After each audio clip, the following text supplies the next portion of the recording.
Donc ce mouvement qu'on a vécu cette année, qui dure depuis maintenant un peu plus de 10 mois, c'est avant tout un mouvement où les invisibles redeviennent visibles. C'est-à-dire que c'est un mouvement où le peuple le plus opprimé de France sort dans la rue pour pouvoir affirmer un désir de vivre mieux. Alors vivre mieux, ça passe évidemment, dès le départ, ça a été par une critique de la taxe carburant, qui est une espèce de taxe qui avait été mise en place soi-disant pour l'écologie, mais encore une fois, c'était une démarche d'écologie punitive, alors que l'écologie doit être au contraire tournée vers le social si on veut que ça marche.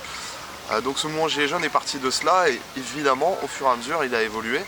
On a parlé évidemment assez vite du RIC parce qu'il y a un constat qui est alarmant en France aujourd'hui, c'est que à part tous les 5 ans quand on nous demande de voter aux présidentielles et aux législatives, le reste du temps nous sommes des citoyens qui sont tenus éloignés de la politique, tenus éloignés de la démocratie. Donc évidemment il y a un grand besoin en France aujourd'hui de retrouver cette démocratie populaire.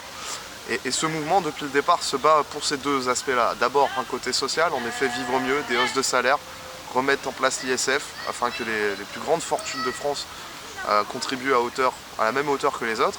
Et évidemment, une exigence démocratique, une exigence de transparence, parce que ça fait des années qu'on voit des affaires, qu'on voit des politiciens, des politiciennes qui sont enfermés pour des affaires de corruption. On a encore le cas la semaine dernière avec Balkany, Richard Ferrand. Donc voilà, ce mouvement aujourd'hui est à 10 mois. Il y a eu des fluctuations en termes de mobilisation. Il y a eu une belle rentrée quand même le 7 septembre où on a vu un retour des gens dans la rue. Et depuis ce 7 septembre, un peu partout en France, il y a des tentatives de convergence. On a vu notamment la réussite de la manifestation de Marseille avec la convergence des quartiers nord qui sont venus en aide aux Gilets jaunes. Donc ça présage de bonnes choses. Ça doit être un mouvement, à mon avis, qui doit devenir quasi permanent pendant l'exercice du pouvoir d'Emmanuel Macron. Et surtout, il faut que ce mouvement s'ouvre aux autres luttes et que les autres luttes s'ouvrent aux Gilets jaunes pour vraiment créer un vrai front populaire de résistance à la politique libérale qui est menée actuellement par Emmanuel Macron.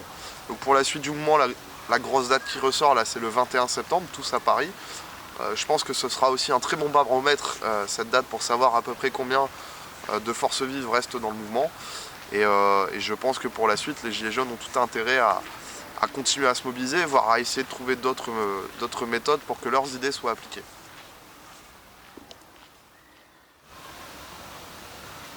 Donc résistance populaire, comme je vous l'ai dit, c'est avant tout une méthode de travail, une organisation également avec un cadre. Nous on lance sur la métropole lilloise, donc on sait qu'il y a déjà des villes comme Tourcoing qui vont prendre le même nom et la même façon de fonctionner. On a d'autres villes de la région, comme le Douaisis, certainement dans le Dunkerquois, il y aura une initiative résistance populaire. Nous, on a vocation à étendre l'initiative, mais on est pour l'auto-organisation. Nous, on va s'occuper évidemment de notre secteur, c'est-à-dire l'île, la métropole en général. Par contre, si des collectifs citoyens et populaires veulent se lancer sous l'appellation résistance populaire, parce qu'il ne faut pas se mentir, si on est plusieurs à utiliser ce nom, plusieurs à utiliser cette méthode, ça va avoir plus de répercussions. Donc vous êtes tout à fait libre d'utiliser toutes nos façons de faire et vous autogérez vos propres initiatives. Voilà, donc nous on a vocation d'abord à faire du local et bien sûr s'étendre au fur et à mesure à la région, voire peut-être au niveau national. Pour l'instant on travaille au niveau local, mais bien sûr notre objectif c'est d'aller plus loin que cela.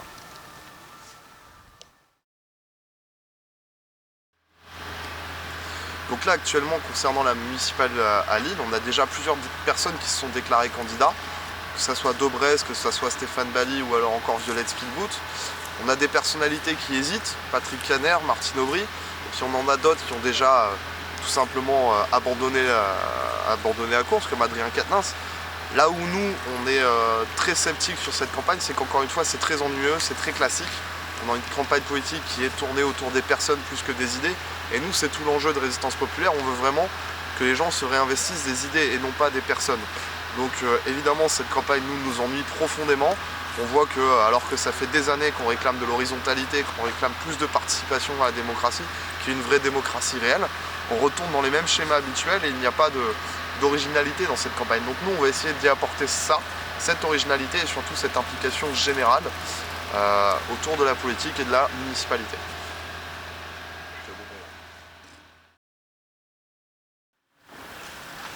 Donc là aujourd'hui, une des idées qui est le plus évoquée, le plus partagée et le plus discutée, c'est évidemment la question du transport en commun gratuit. Alors c'est assez marrant de voir tous ces politiques qui s'empressent de cette question juste avant les élections, alors que par exemple on a eu 60 millions d'euros qui ont été dépensés dans des portiques de sécurité au niveau du métro. À l'heure où on parle de gratuité des transports en commun, moi je me pose cette question, c'est pourquoi avoir dépensé autant d'argent dans un système de sécurité si c'est pour parler après de la question des transports en commun gratuits. On voit qu'il y a vraiment un côté arriviste de certains politiques là sur cette question, parce que le Parti communiste, lorsqu'il lance cette idée en 2008 pour les municipales de Lille, tout le monde les regardait de haut et rigolait de cette idée. Mais aujourd'hui, cette mesure est une mesure à la fois écologique et sociale, parce qu'évidemment, avoir des transports en commun gratuits, ça veut dire que les gens qui n'ont pas forcément les moyens vont pouvoir se déplacer. Et évidemment, normalement, par effet mécanique, ça va désengorger le centre-ville des voitures et voilà, de tout véhicule motorisé. Donc cette question, elle est essentielle, mais avant de se poser la question sémantique du transport en commun gratuit, c'est faut voir combien il faut mettre d'argent, comment on le finance, et nous, on va travailler là-dessus. Ce qu'on veut avant toute chose, c'est que ce financement se fasse par le biais de cotisations et non par l'imposition, qui nous semble être une meilleure méthode pour financer collectivement un service. Et évidemment, nous, on va se battre et on va défendre cette question du transport en commun gratuit tout au long de notre campagne et tout au long de nos échanges et de nos débats.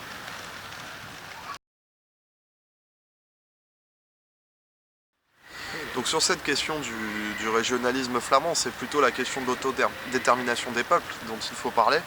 Où c'est sûr que Résistance Populaire, on ne s'est pas encore penché sur la question. Et moi, à titre personnel, je me suis un petit peu renseigné, donc il est évident qu'il y a deux tendances qui se dégagent dans le régionalisme flamand. Il y a le régionalisme d'extrême droite, auquel je ne vais pas être en accord du tout.